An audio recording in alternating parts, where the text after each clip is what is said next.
की तैयारी, जीत उसी की जिसकी संघर्ष है जारी, जो पसीना बहाएगा मैदान जीतने जाएगा। हेलो दोस्तों, मैं सुनील कुमार आपके अपने माही एकेडमी में यूट्यूब चैनल पर फिर से स्वागत है। जैसा आप देख रहे हैं, भाग 45 बनाने जा रहे हैं। चैप्टर 4 है आंशिक भिन्नों द्वारा समाकलन। इसको इंग्लिश में लिख देते हैं। तो आप जैसा देख रहे हैं, द्वितीय सेमेस्टर सभी ब्रांचों के लिए है। सभी ब्रांचों में सब ब्रांचों में यह सब्जेक्ट कॉमन है। यह इसे वीडियो को देखें, इसमें आपका 5 नंबर फिक्स है। आप जो मैं बताऊंगा उससे बाहर कहीं नहीं आएगा। आप इसको देख कर जाइए। मैं कह रहा हूँ आपका 5 नंबर कहीं नहीं कटेगा और बहुत सरल है। बाकी आप पिछला किए हैं तो ये एकदम कुछ नहीं है। इसमें क्या है कि इसके 4 पार्ट हैं। मतलब मैं आपको बताना चाह रहा हूँ कि इसमें मतलब कुछ ऐसे दिए होंगे जिसका मतलब समाकलन निकालना कठिन होता है, तो उसको मतलब हम लोग क्या करते हैं, आंशिक भिन्नों के रूप में परिवर्तित करते हैं। उसके बाद सरल कर लेते हैं। उसके बाद जो हम लोग माने रहते हैं उसका मान निकालते हैं और उसी को पूर्ण मान में रख देते हैं। उसके बाद इंटीग्रेशन आसानी से कर लेते हैं। तो इसमें कोई दिक्कत नहीं होना चाहिए। तो जैसा आप देख रहे हैं, मतलब कोई यह टॉपिक फर्स्ट है, जो कि मतलब इस प्रकार का यदि कोई क्वेश्चन आता है आपसे इंटीग्रेशन करने के लिए पूछ रहा है, जैसे कोई फंक्शन है f(x) है। अब ऊपर कोई भी हो सकता है, x² x³ x+1 कुछ भी हो सकता है, तो उसको छोड़ दीजिए, वो बात की बात है। फंक्शन f(x) तो मतलब समझ ही रहे हैं। अब अपान में x माइनस अल्फ़ा, अल्फ़ा ये सब जितने हैं सब अचर हैं। मतलब यहाँ पर अंक हो सकते हैं 1 4 5 10 15 जो भी। और यह तुम्हारे चर हैं जो कि मतलब x के फॉर्मेट में है, एक चरघातांकी के रूप में है। तो इस तरह से यदि दिया हो तो इसको हम लोग आंशिक भिन्नों के रूप में बदलने के लिए क्या करेंगे, a अपान यहाँ पर अचर पद मानेंगे, जैसे कि a, तो यहाँ पर लिख सकते हैं x अपान में x minus alpha plus b अपान, इसी को लिखेंगे x minus beta plus c अपान x माइनस गामा। इस फॉर्मेट में हम इसको तोड़ लेंगे आंशिक भिन्नों के रूप में। उसके बाद अभी मैं सवाल को बताऊंगा। मतलब फिर उसके बाद a b और c का मान निकाल कर इसी को रख कर फिर इंटीग्रेशन कर देते हैं, तो मान मेरा हल हो जाता है, कोई दिक्कत नहीं। दूसरा टॉपिक जो है, ऐसे पूछ दे g(x), मान लीजिए यहाँ पर हमने f माना, यहाँ पर कुछ भी मतलब हो सकता है, अपान में x माइनस अल्फ़ा का होल स्क्वायर। यदि हर में x माइनस अल्फ़ा को होल स्क्वायर के फॉर्मेट में आए तो इसको हम लोग ऐसे लिखेंगे। आंशिक भिन्नों के रूप में यदि हमको लिखना होगा तो इसको हम लोग कैसे लिखेंगे, a upon x minus alpha. यह एक बार है तो एक बार लिख लीजिए, क्योंकि स्क्वायर आएगा, स्क्वायर होगा तो श्योर है कि x का मान 2 बार होगा, तो मतलब a होना चाहिए b भी होना चाहिए। तो इसको b अपान x माइनस अल्फ़ा का होल स्क्वायर, इसको इस फॉर्मेट में हम लिख सकते हैं। आप समझ रहे हैं, ये डैश नहीं है, इसका कोई गलत मतलब न समझिएगा। अब उसके बाद तीसरा जो है, तीसरा कहने का मतलब यह है कि मान लीजिए g(x) है अपान, इस फॉर्मेट में हूँ x माइनस a का होल स्क्वायर, अल्फ़ा मान लीजिए, अल्फ़ा मान रहे तो अल्फ़ा ही रहने दीजिए। उसके बाद x माइनस बीटा हो, इस फॉर्मेट में यदि क्वेश्चन आपको मिले, बस जितना मैं बता रहा हूँ इसी फॉर्मेट में आपको क्वेश्चन मिलेगा और उसको आपको हल करना होगा। बाकी तो बहुत है, मैं सिलेबस मतलब 4 ही पढ़ना है, इसी को पढ़िए और बाकी अच्छे से नंबर आप ला सकते हैं। इसको a अपान x माइनस, जैसे इस चीज़ को लिखे हैं इस सेम इसको भी वैसे ही लिखेंगे, प्लस बीटा। आप समझ रहे हैं। देखिए, एक यदि आप लिखना जान गए, ऊपर वाला तो जान ही गए, सिंपल है कि मतलब अलग अलग है तो a b c की इस फॉर्मेट में लिख देना है। बाकी स्क्वायर वाला आप जान ही रहे हैं कि 1 और 2, इसको याद करने का यही तरीका है कि मतलब इसको दे मैं खोलूँगा तो x स्क्वायर का 2 मान हो जाएगा, तो मतलब a और b के फॉर्मेट में खुलेगा। इसको यदि मैं आपस में गुणा करूँगा तो क्यूब के रूप में जाएगा। तो 7 है कि मतलब पहले ये वाला इस फॉर्मेट में खुल जाएगा एक्स माइनस अल्फा का होल स्क्वायर प्लस सी, ये सिंगल बच रहा है तो सी अपॉन एक्स माइनस बीटा। अब चौथा जो फॉर्मेट है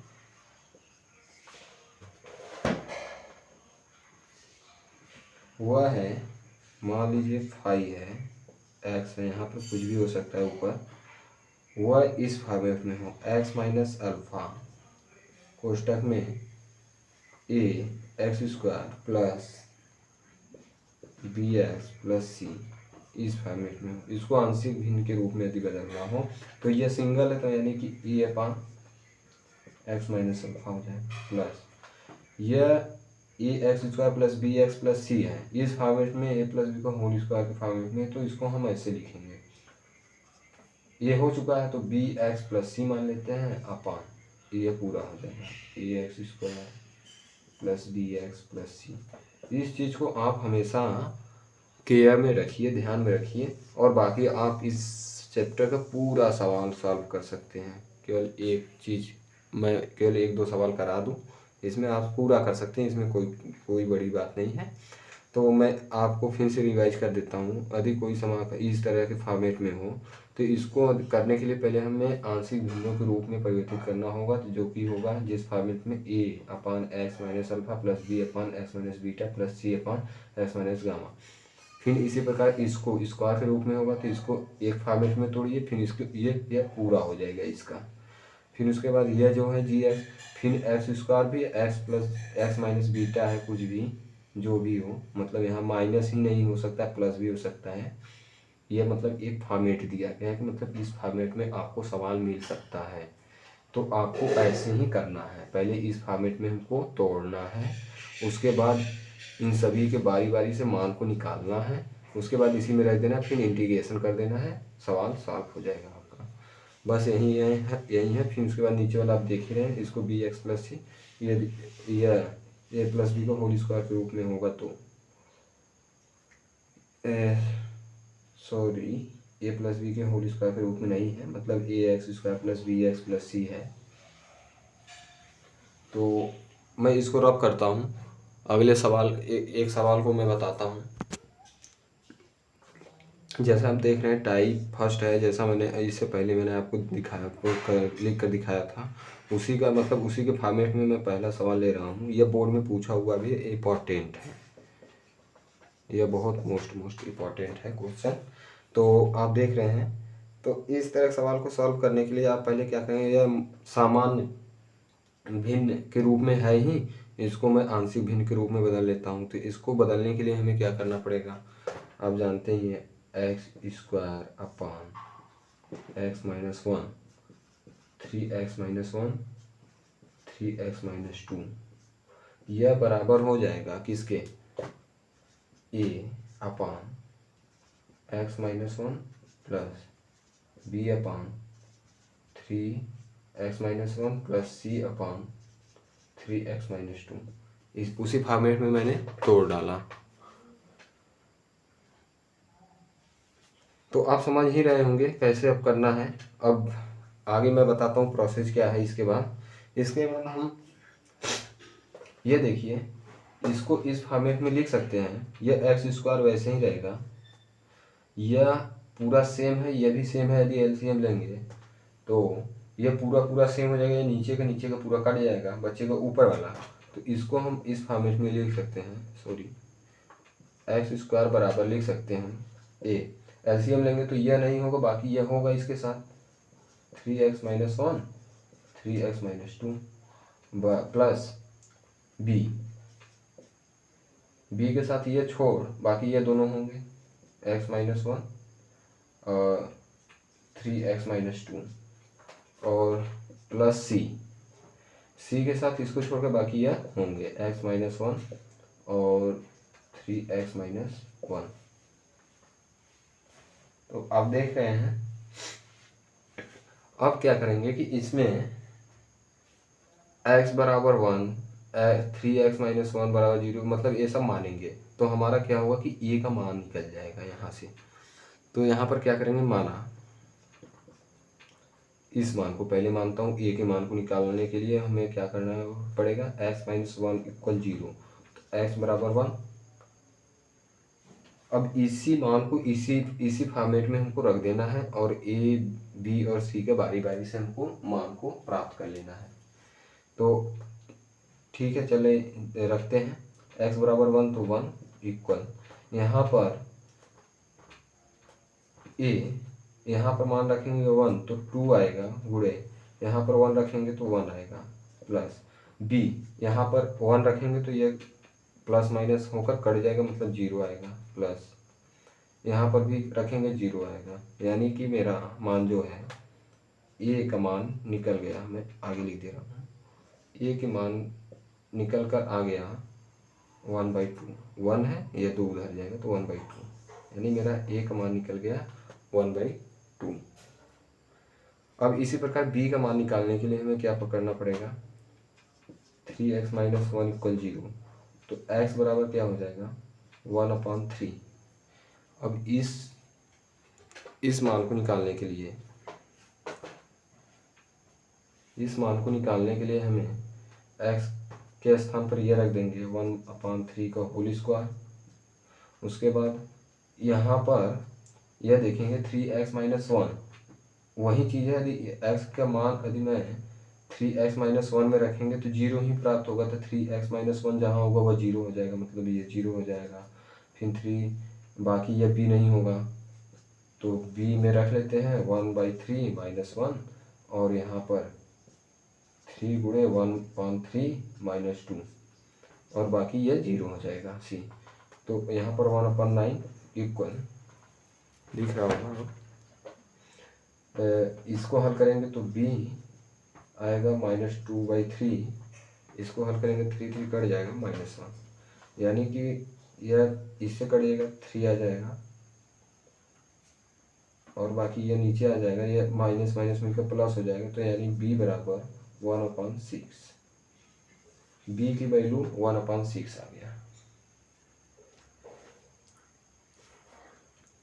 अब इसी प्रकार c के मान को निकालेंगे हम, तो c के मान को निकालने के लिए हमें मानना पड़ेगा 3x माइनस 2 इक्वल 0, तो x इक्वल 2/3। अब इसी मान में इस x के मान को रख देंगे, तो यह क्या हो जाएगा 3x स्क्वायर का होल स्क्वायर, और बाकी यह देखिए c का मान निकालना है, तो 3x माइनस 2 यह 0 हो जाएगा, 3x माइनस 2 यह 0 हो जाएगा, 0 प्लस 0 प्लस c के स्थान पर 2/3 माइनस 1, और क्या है 3 गुणे 1/2/3 माइनस 1, यह 3 इससे कट जाएगा, यहाँ पर 4/9 इक्वल, यहाँ पर क्या बचेगा, इसको हल करेंगे तो आ जाएगा c गुणे, हल करेंगे तो -1/3 यही आएगा, और बाकी इसको हल करेंगे 2 है, 2 में से 1 जाएगा 1 बचेगा, यानी कि यह 3 3 9, यानी कि 4/3 इक्वल c माइनस में। आप देख रहे हैं, इसी तरह से आप पेपर में भी हल करेंगे और a b और c की वैल्यू आप प्राप्त कर लेंगे। उसके बाद क्या करेंगे, इस मान को आप इसी मान में रख देना है। आप समझ रहे हैं मैं कहने क्या कोशिश कर रहा हूँ। यह जब बराबर है तो मैं यहाँ a और b सभी की वैल्यू को मैं लिख लेता हूँ, बाकी रफ कर देता हूँ। a की वैल्यू आई है 1/2, b की वैल्यू आई है 1/6, और c की वैल्यू आई -4/3, और बाकी मैं रफ कर देता हूँ। जब यह दोनों बराबर हैं तो मैं दोनों पक्षों का समाकलन ले लेता हूँ। आप समझ रहे हैं मैं क्या कह रहा हूँ। जब यह समाकलन हो जाएगा, यह भी समाकलन dx की रिस्पेक्ट में, तो ठीक है, तो यहाँ मैं लिखता हूँ a की वैल्यू कितनी है 1/2 बाहर आ जाएगा, upon x minus 1 into dx, plus b की value 1/6 integration 1/3x minus 1 into dx, plus C की वैल्यू कितना है -4/3 integration 1/3x - 3x - 2 into dx। अब इसको आप आसानी से हल कर सकते हैं। पिछला मेरा वीडियो देखे होंगे तो इसको आसानी से आप हल कर सकते हैं, मान में कोई दिक्कत नहीं होगा। अभी तक कुछ नहीं हुआ, केवल ए बी और सी का मान निकला हुआ है। अब उसके बाद अब जा रहे हैं हम लोग इंटीग्रेशन करने। तो इसका इंटीग्रेशन करेंगे तो 1/2 log x - 1 आएगा प्लस 1/6 इसको यदि हम मान रहे हैं 3x - 1 = t, तो इसको यदि दोनों बच्चों में x के सापेक्ष अवकलन करेंगे तो 3 आएगा dt/dx। यहाँ पर dx इक्वल क्या आ जाएगा 3 × dt, सॉरी dx/3 आ जाएगा। यानी कि हमारा अपान में 3 आएगा। अपान में जब 3 आएगा तो यह क्या हो जाएगा, तो अपान में जब 3 आएगा तो बाहर आ जाएगा 1/3 log कोष्टक में 3x - 1, यह चला जाएगा। आप समझ गए हैं, शॉर्टकट में यहाँ पर बता रहा हूँ आपको। -4/3 इसका भी आ जाएगा 3 बाहर 1/3 log मान में 3x - 2 प्लस c।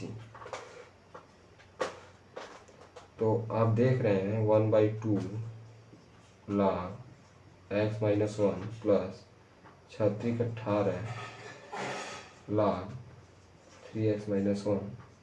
देख लीजिए कहीं गलती तो नहीं हो रही है। ठीक है, सब क्रम से ही किए हैं, सही है। 4/3 × 9 log प्लस यहाँ कर देते हैं मान में 3x - 2 प्लस c। तो इस क्वेश्चन का यह आंसर हो जाएगा। यह टाइप फर्स्ट था और बाकी नेक्स्ट वीडियो में कराऊंगा। तब तक के लिए हमें इजाज़त दीजिए। धन्यवाद, नमस्कार, जय हिंद, जय भारत। अगर वीडियो यदि अच्छा लगे तो दोस्तों में शेयर जरूर से जरूर करें और बाकी दोस्तों का भी हेल्प हो सके आपके। तो मैं अगले वीडियो में मिलता हूँ, तब तक के लिए धन्यवाद, नमस्कार, जय हिंद, जय भारत। फिर से